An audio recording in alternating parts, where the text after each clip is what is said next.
Epistle 6, on sharing knowledge. I fear, my dear Lucilius, that I am being not only reformed, but transformed.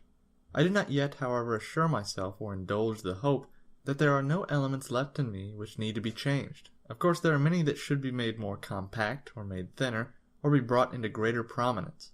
And indeed, this very fact is proof that my spirit is altered into something better, that it can see its own faults, of which was previously ignored. In certain cases, sick men are congratulated because they themselves have perceived that they are sick. I therefore wish to impart to you this sudden change in myself. I should then begin to place a surer trust in our friendship, the true friendship which hope and fear and self-interest cannot sever, the friendship in which and for the sake of which men meet death. I can show you many who have lacked, not a friend, but a friendship. This, however, cannot possibly happen when souls are drawn together by identical inclinations into an alliance of honorable desires. And why can it happen? Because in such cases men know that they have all things in common, especially their troubles. You cannot conceive what distinct progress I notice that each day brings me. And when you say, "Give me also a share in these gifts which you have found so helpful," I reply that I am anxious to heap all these privileges upon you, and that I am glad to learn in order that I may teach. Nothing will ever please me, no matter how excellent or beneficial, if I must retain the knowledge of it to myself. And if wisdom were given to me under the express condition that it must be kept hidden and not uttered, I should refuse it. No good thing is pleasant to possess without friends to share it.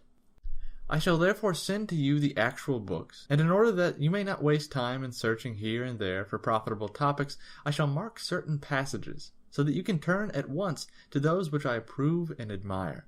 Of course, however, the living voice and intimacy of a common life will help you more than the written word. You must go to the scene of action first, because men put more faith in their eyes than in their ears. And second, because the way is long if one follows precepts, but short and helpful if one follows patterns. Cleanthes could not have been the express image of Zeus if he had merely heard his lectures. He shared in his life, saw into his hidden purposes, and watched him to see whether he lived according to his own rules. Plato, Aristotle, and the whole throng of sages who were destined to go, each in their own different ways, derived more benefit from the character than from the words of Socrates. It was not the classroom of Epicurus, but living together under the same roof, that made the great men of Metrodorus, Hamarchus, and Pallianus. Therefore I summon you, not merely that you may derive benefit, but that you may confer benefit, for we can assist each other greatly. Meanwhile, I owe you my little daily contributions. You shall be told what pleased me today in the writings of Hecato. It is these words: "What progress, you ask, have I made? I have begun to be a friend to myself." That was indeed a great benefit. Such a person can never be alone. You may be sure that such a man is a friend to all mankind. Farewell.